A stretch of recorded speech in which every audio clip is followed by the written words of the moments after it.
So we have been working through and looking at the 7 churches of Revelation. We are now at church number 6. There's an event that took place in ancient times, precursor to the Olympic Games. The Greeks had a torch relay. It was similar to a relay race, but the runners ran with a torch. And it wasn't just about finishing and crossing the finish line first. They actually had to cross the finish line with their torch still alight. This became the precursor to what is now our modern-day Olympic event of bringing the torch in, a lit torch that is run across the world or the country or however that works. I'm not actually truly sure. But the principle of this torch relay, I think, is a good lesson, a good foundation if you want to put in mind the word to the church that we're looking at this morning. The church itself, the church universal, God's people, whatever your denomination or background or ilk or whatever your understanding of the gospel, if you know Christ as your Savior and you are His, you are the church. The church is called to be on fire, and it's not just about handing the torch off to the next generation, as important as that is. And the torch must be handed off to the next generation. And it must not be just an ember that we're handing off. It must be a full-on, full-fledged torch of faith, of truth that we pass on. That is the call of the church that she has been laboring under for centuries, to pass on and continue to pass on the truth that Christ Himself has given to us. But it's more than that. It is finishing well. None of us know if we are the last generation. None of us know what Christ's call is for the church at the end of all things, fully and complete in all of His plans. We know for ourselves that there will be a finish physically. The call is to finish aflame, to finish well. That is the call to the church at Philadelphia. The first Philadelphia, the first city of brotherly love. We've been looking at these churches. Last week we talked about Sardis, and now we go about 45 kilometers southeast of Sardis to the town of Philadelphia. It never really amounted to being too significant. There was a body of people there, and this is a word that was given to a physical church. I've said this every week, but I think we need to understand this, that this is a historic place, that this was written to a specific people, but the message to those people are for all times of all ages. So we consider this little message to the church in Philadelphia, this city of brotherly love. It was named Philadelphia because Attalus II had this little political issue with his brother. You don't need the details, but his brother had an opportunity to turn against him, and he chose to stay loyal to his bloodline. And because he was loyal to his bloodline and showed some brotherly love, Attalus established a city and named it in behalf of that event that took place in their family and called it Philadelphia, which literally means brotherly love. And that is exactly where this name comes from and simply what it is. It never remained that name for very long. Actually, in truth, what was originally Philadelphia has changed its name many times, and right now it is a modern city of about 110,000 people called Alshir. We don't really have much of the remnants of the original Philadelphia. It has been crumbled and built upon many, many times. Very little expedition in terms of archaeological digging has gone on for ancient Philadelphia. We know almost nothing about the physical city from what we can see. We have historical documents that tell us it existed and lots about that. But in terms of the actual digging, there is almost nothing left. And one of the main reasons for that is because it suffered greatly from being in a zone that was full of seismic activity. I don't know if you recall, last week I mentioned to you that Sardis suffered a tremendous earthquake in 17 AD. That same earthquake took down the city of Philadelphia. They received funds from the government to rebuild, were exempt from taxes for 5 years, and when they rebuilt the city, they renamed it in honor of the emperor who gave them money. There was another earthquake that happened in 23 AD. The city again went down. They received more funds. The city was rebuilt. They changed the name again in honor of the emperor who gave them those funds, and so it went. The city changed its name. It also, because it was full of seismic activity, history tells us, people were very wary about re-entering the city and going back to live in it. And there were people who would come for a short time, and then whenever there was a tremor or a reminder that they're living on a fault, they would flee the city. And families would pack up and leave, and then eventually start to get their nerve back and come back in. And it was an odd city that the population kept growing and shrinking and growing and shrinking because of the fear of the people. On top of this, because of the property that they were on, because the fault that they were on, the seismic activity took place because they were very near to a volcano. And because in ancient times, this volcano had erupted several times, and the ash that had gone into the air had settled onto the land, it had made an extremely fertile soil. So Philadelphia was primarily a place of agriculture. They had other commerce there. They had leather work that was well known and different things, but they were primarily enormously into vineyards. In fact, to this day, I understand that most of our grapes that we eat and our raisins that we eat come from this part of the world. True or not, that's what I read through my studies this week, and that's what I understand to be the case. Now, here's the deal. Their grapes were so tremendous, they were making such a name for themselves over the known world, that when one of these earthquakes happened and the city came down, Domitian, who had given them funds to rebuild the city, gave them the money on the proviso that as long as they would rip up all of their vineyards, they would tear down their vineyards and they would plant wheat or corn, because the vineyards of Rome, they wanted them to be number one in the world. And this was competition to them. And so the government themselves destroyed what to them was their livelihood, their means of support, the way that they had functioned for centuries. The government turned on them. Now, I'm telling you all of this history because all that I have just said to you is packed, jammed, crammed into these little verses that I'm about to read to you.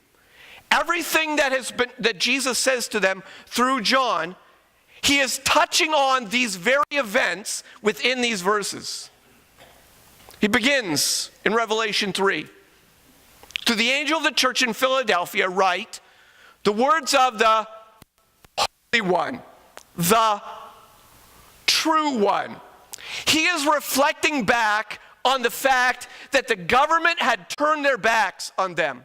That they were looking to the government for support and for help, and now they had turned around the whole situation and made them desolate and turned them. Jesus begins this letter in a totally unique way.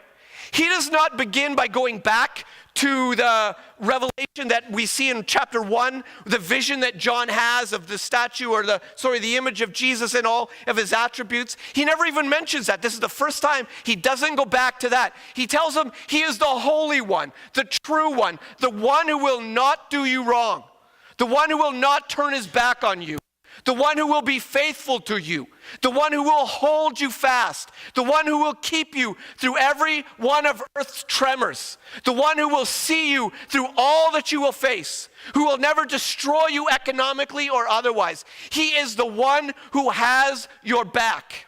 This is the way he begins as he introduces his letter and his thoughts to the church in Philadelphia. He reminds them who he is. He is the holy, righteous, faithful, true God. He is our God. And he describes himself, as he begins his description of himself here in verse 7, he says, he is the one who has the key of David. Now this is a Jewish expression. I'm assuming this morning that most of you are not Jewish extract and you're not really familiar with maybe some of these Old Testament phrases, but that is pure and simple. Any one of these people, Christians who had come out of the Jewish community, would immediately understand this phrase and know that he was referencing that he is the key to all of the kingdom that David had been promised. The ultimate kingdom, Jesus, is claiming to be that key. What is he talking about? The book of Revelation, as you know, is filled with symbolic language. And sometimes he begins to use it in such a way that it's sometimes awkward and clumsy, it seems, to our simple minds. But he has a very easy expression here. With this key, he opens and no one will shut, and he shuts and no one will open. This is what the Jewish people had been doing to the early church in Philadelphia. The Philadelphian Christians, as all Christians in the first century, they had come from the Jewish faith. Jesus was a Jew. And the Christianity was an offshoot, if you will. It was actually Judaism completed. It was the reality that God had intended for all of his people to recognize his Messiah and to bring a Savior to the Jewish people. And the Christianity was simply God turning from his own people and saying, I'm giving this message to the whole world. The Christians who were Jews, who came then as Christians, had no other thought but to go to church, to go to the synagogue. That's how they were raised. And they believed themselves to be Jewish, and they were, and they would go to the synagogue, and eventually they would bring Jesus in. And they were telling their friends and their neighbors and their family, Jesus is the Messiah, and people would believe. And it was starting to be a tremendous amount of friction within the early Jewish community because of these confounded Christians and their crazy nonsense about a man who was crucified who's alive. And so there began to be this tension that they began to put the Christians out of the synagogue. And the Christians who had done nothing wrong, they were just trying to share what they knew, suddenly found that they were being ostracized by family members, names stricken from the records and books, cut out of wills, completely turned their back, and all the friends that they had, suddenly the door was shut. And they literally could go to the synagogue and try to get in, and the door would be closed. That's the sort of the physical imagery that he's borrowing here. That there's a sense that the Christians are being put out. He is saying that he is the key to David, the one who has complete and absolute access, and he opens all doors. By the way, just a reminder that this is exactly what Jesus taught would happen. He said, do not think I've come to bring peace to the earth. I did not come to bring peace, but a sword. For I've come to set a man against his father, a daughter against his mother, her mother, a daughter-in-law against her mother-in-law. A person's enemies will be those of his own household. Matthew 10:34-36. These are not unfamiliar words to you. This was, can I say it politely, a promise that Jesus gave his disciples. Look, you follow me, and I'm going to tell you right now, there are going to be times when you are going to be the only person in your entire family who's going to hold to the truth. Everybody's going to shut you out. Everyone's going to shut you down. You are going to be a minority. People are going to think you're crazy. You are going to turn your back on the world. Understand, you follow me, this is what it could look like for you. Some of you have lived your lives, your entire Christian experience, by those words. You're the only ones in your family. You're the only one who's come to faith. You're pleading before God that your brothers and sisters and family members and even your own children would come to faith. You are standing alone, or at least standing as a minority. Some of you know exactly what this is. This letter is to the church that becomes a minority, that becomes a laughingstock to the culture, that is marginalized to the point of nonsense, that is pushed into a corner and told to sit down and shut up. You have nothing to say. Jesus comes to them, to us, and he says, I am the Holy One, the righteous one. I will never leave you. I've totally got your back, and it doesn't matter how the world pushes against you. You have the truth.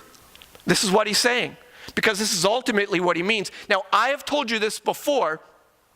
Revelation doesn't actually ever quote the Old Testament. It is the only New Testament book that doesn't say, thus says Isaiah in blah, blah, blah, blah, blah, and begin to quote from an Old Testament prophet. It never does that. But it constantly alludes to the Old Testament, constantly uses the Old Testament in throughout the book. And one of the ways to best understand this book is to memorize your Old Testament.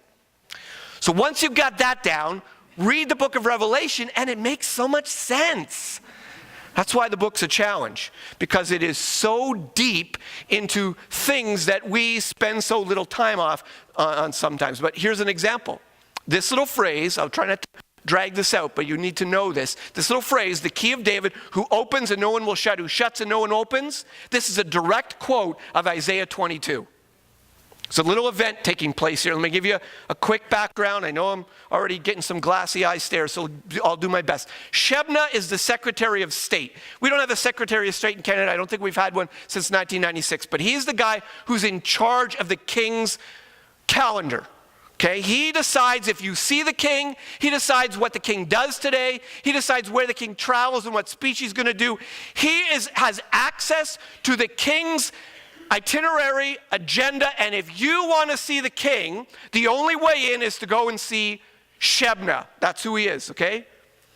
Thus says the Lord God of hosts, come, go to this steward to Shebna, who is over the household, and say to him, what have you to do here? And whom have you here, that you have cut out here a tomb for yourself? You who cut out a tomb on the heights and carve a dwelling for yourself in the rock, without going into all the context of what's going on. Shebna thinks he's a really big deal because he's got access to the king. And Shebna in Isaiah is being called out because he's built himself a tombstone that's going to be bigger than all the other tombstones. When I die, look at my monument, because I knew the king and I'm awesome. And he was using the king's resources and the king's time to build a monument for himself. So he's being called out and his job is being taken away from him. Just track with me if you can. So now, Isaiah 22, verse 20, skipping down. In that day, I call my servant Eliakim, the son of Hilkiah. So, out with Shebna, in with Eliakim. On that day, I will call my servant Eliakim, the son of Hilkiah, and I will clothe him with your robe, and will bind your sash on him, and will commit your authority to his hand. And he shall be a father to the inhabitants of Jerusalem and to the house of Judah. Verse 22, listen to this. And I will place on his shoulder the key of the house of David. He shall open and none shall shut. He shall shut and none shall open. And now we know what in the world he's talking about in Revelation. This man, the Secretary of State, had the right to open the door and let you in to see the king, or to close the door and you were never getting in to see the king. Jesus here claims to be the one in his introductory comments to remind the church who he is. He is the Holy One, the true one, the faithful one. He has the key of David. Jesus is the Messiah. He has the keys to the kingdom. And if you want to see God, if you want to go through the door and enter God's presence, you go through Jesus. This was the claim to the Church of Philadelphia, who was predominantly struggling amongst the Jews. They was reminded that Jesus is the way. No one will come to God unless you come through me. I am the one who opens the door to salvation for you. I hold the key to all that you need. You want life? It's found in me. If you want your flame to be burning at the end of your life, then all you need is Jesus. That's what he's saying. You want reality? You need me. He reminds them of this in his opening words. He is the key, the right of access to the kingdom. Verse 8, I know your works. Behold, I have set before you an open door. I have allowed you access to me. You have come into my presence. You are my people. You, Church of Philadelphia, have come to faith in me. This could also mean a door of opportunity, but it most likely from the context, he's talking about salvation. I have given you the right of access to God, which no one is able to shut. And this is really the key that he's trying to get the church to understand. That once God's got you, the holy and true one who has your back, then no matter what the world decides to say about the church, or how small we become in the eyes of the world, or if we are the last two people on earth that hold to the truth, it's irrelevant. Because we are his, he is ours. And nothing changes that relationship. No one is able to change that circumstance. I know that you have but little power. These people were actually literally the minority. They had not only little political power, financial power, they were small in numbers. Nobody cared what they had to say. They had little petty notion about this Messiah man rising from the dead. They weren't listening to the message. You were insignificant, he's saying to them. You are the most unimportant things in Philadelphia. But let me tell you, he's trying to encourage them. Let me tell you, you are the most important gems that I know. You are the most precious things to me. It's irrelevant what the world thinks because you are mine. I know that you have but little power, and yet you have kept my word and not denied my name. Interestingly enough, I don't know if you've realized this yet, but this church is only one of two that does not get any negative comments given to that. No rebuke. Every word to this church is encouragement and uplifting. And now he's reminded them of who they are. Behold, and now he begins to turn the tables a little bit and remind them that you know you're struggling, but why don't you look to the future? Take a perspective that is bigger than your little petty moment of struggle. Some of you are minorities in your family. Some of you are being mocked in your workplace. Some of you are the laughing stock because you've decided to stand up and side with this man Jesus, who is the way, the truth, and the life. And in a pluralistic society, that makes you a bigot. That makes you every name you can think of. That makes you the scum of the earth, blah, blah, blah, blah, blah, blah, blah, blah, blah. Well, guess what? I am his, and he is mine, and he's opened a door that no man can shut, and it makes no difference if you're where you are. When the dust falls, this is what happens. This is the future. Behold, I will make those of the synagogue of Satan. Now that's a pretty harsh phrase, but what he's saying is the Jewish faith had just become its own religion. It had become a human religion. It had ultimately become a dead faith, a faith that ultimately led to literally spiritual death. It had become, if you want to use harsh terms, the synagogue of Satan. The Jewish faith had become nothing. Behold, I will make those of the synagogue of Satan who say that they're Jews, but they're not. They were calling out Christians because they were ethnic Jews, because they had Jewish blood in them, as if somehow your genealogy wins you favor with God. As if somehow, because of your birthright, somehow you automatically end up in heaven with God. It is not about who you are, it is about what you are. And so he calls them out. He says they say that they're Jews, but the true Jews are those who are spiritual Jews, who've come to faith in the Messiah. But they lie, because they're not Jewish. They think they're Jewish. Behold, I will make them come and bow down before your feet, and they will learn that I have loved you. Does anybody know a time in history when this has happened? Class, anyone, hands up? Don't put your hand up because you'll embarrass yourself. We know of nothing that speaks of what he's talking about here. Behold, I will make them, the Jewish people, come and bow down before your feet, and they will learn that I have... What is he talking about? The only thing that seems to be making sense in this, he is talking still about an event that hasn't even happened, and here we are in 2017. He is talking about a future event that is spoken of in Scripture when all the Jewish nation will come to faith in Christ. That there is yet a future time when the Jewish people will come to Christ and they will realize that all this time they have turned against Christianity. And in fact, Christianity is actually the reality that they've been looking for. And he promises them, though you are small, though you are insignificant, though you don't matter, there is coming a day when every knee will bow and every tongue will confess. So be on the right side, is what he's saying.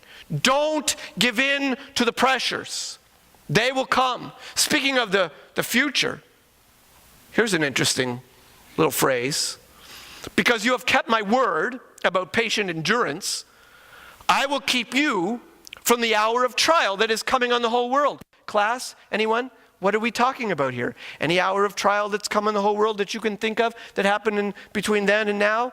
I know of nothing other than the fact that we're living in a church age when we're struggling all the time to share the faith.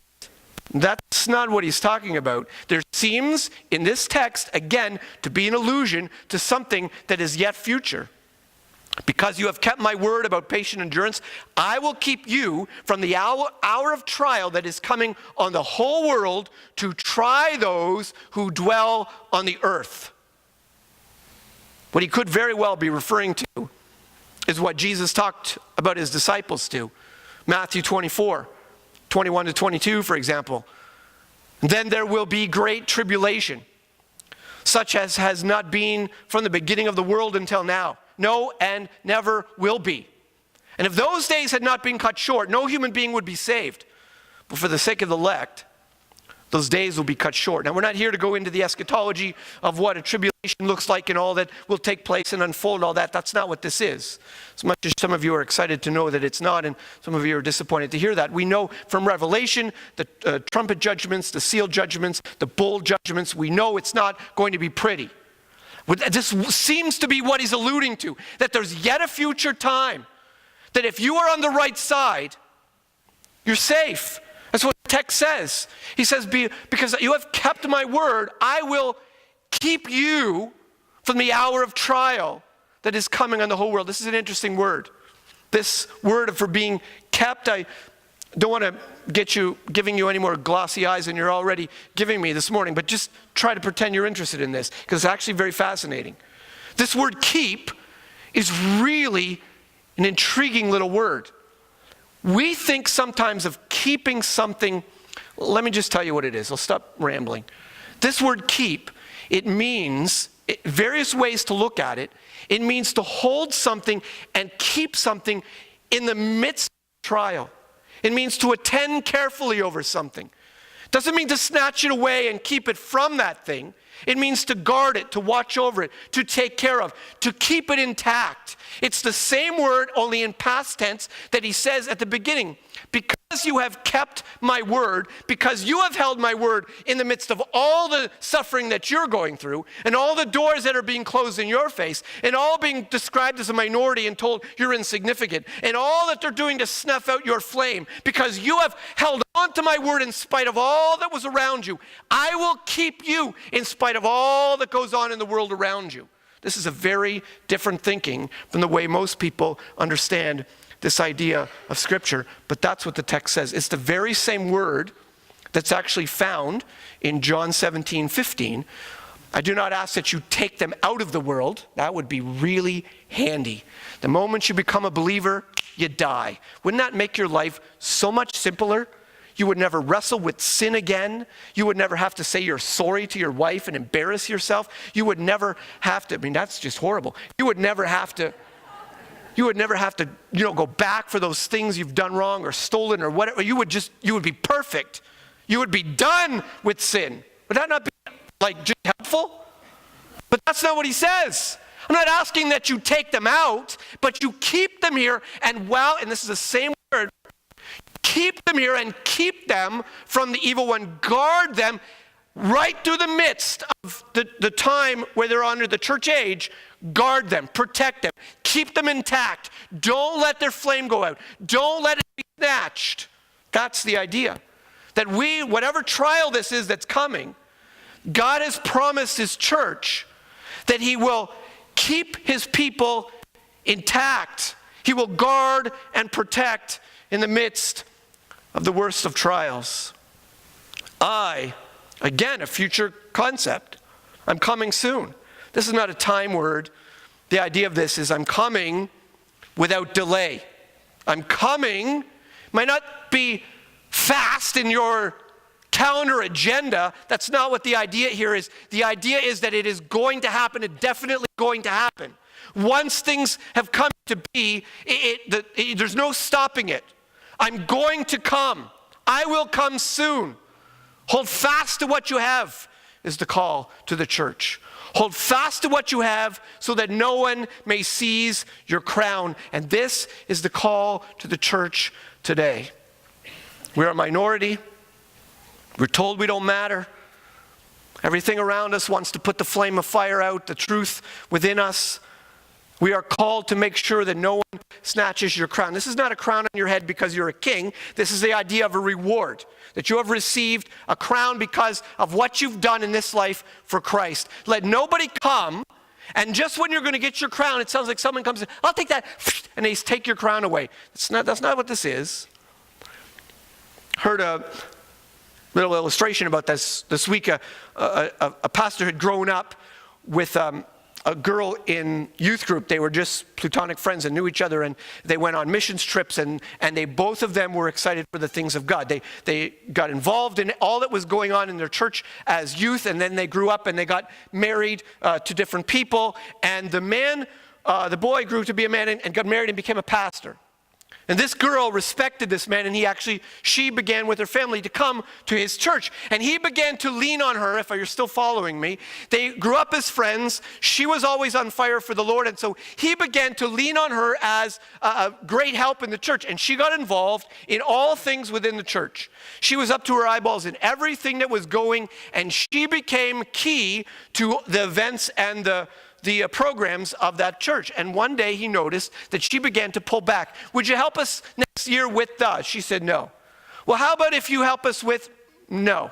And she began to pull back until eventually she was doing nothing in the church. Where once she had been thrilled to serve the Lord, suddenly she became a Sunday only person. What was that about? Eventually, the pastor got kind of curious, and he approached her and he said, "What has happened to you? Remember in our youth, we used to go on mission trips and we were so excited to serve the Lord and go around the world. And remember how we served in church as youth and then, in the church and all this. And what happened to you?" She confessed to him what had happened. She said that she began to think deeply about something her husband had said when they got married. Her husband was an engineer, and she was an engineer. And he said to her, if you really think about this, we can set ourselves up for life really quickly. Between your salary and my salary, it will take very few years that we can get our house paid off, we can get ourselves settled in, we can get excited about, retiring early, we can go and see the world, and suddenly she was enticed by the notion of settling for what the world had to offer. And somebody came along, and she allowed her very own husband to seize her crown. And all the opportunity that she had, the enthusiasm that she knew to serve the Lord, to pour herself into all that mattered, into what really counted, suddenly was quenched. And she became what everybody sees in a North American church as a Sunday-only Christian. Why is that? Why do we allow people to seize our crowns? Why do we allow people to come along and take away from us what we can earn because we are the ones who are passing on to the next generation the truth of the gospel? Why do we allow the world to cause us to settle and to put our flame out? Why do we allow something to come along and to keep us quiet when we are the ones who are God's people? Come what may. He has opened a door for us. He is the Holy One, the true one. He has given to us the kings of the kingdom. We have entered into the very presence of God. We are His and He is ours, and nothing can change that. And we just quiet down. To the one who conquers, he says in verse 12, I will make him a pillar in the temple of my God. These are references to a city that constantly crumbles and built and crumbles and changes its name. That's what he's saying. I'm going to make you a permanent fixture. Nothing's going to crumble you. Nothing's going to take you down. You are mine. I am yours. No matter what comes, hold on to the future vision of the fact that the world is going to bow to truth and fight for the truth. Pour your life into the truth. Lay yourself down for the truth. Gain a reward for the truth. Spend your life for what matters, because you are a permanent fixture for all time. Not in this world, but in God's kingdom. You matter to Him.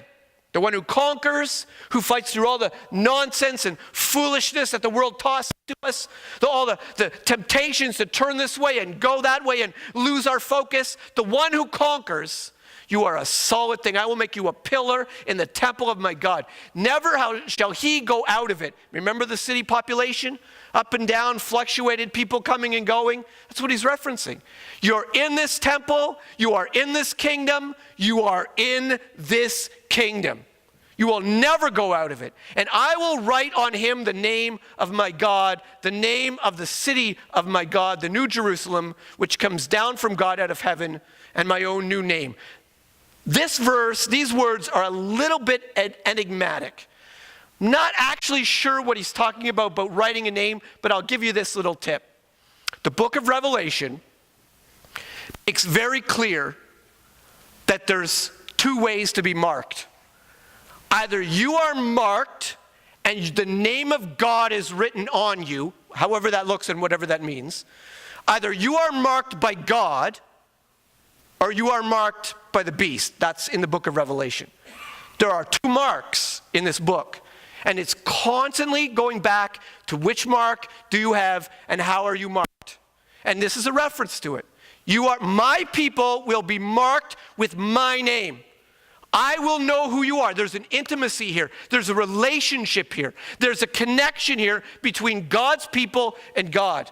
Those who actually live for truth, who prove themselves to be true, I will write on them the name of my God, the name of the city of my God, the New Jerusalem. This is a reference all the way back to all the way forward to the end of the book of Revelation, to the New Jerusalem, which we're actually hopefully going to be discussing eventually, which comes down out of God, out of heaven, my own new name.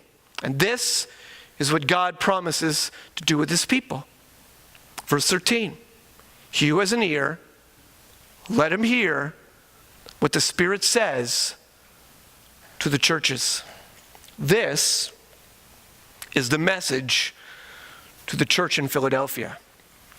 And this is the message to the church at Pinegrove.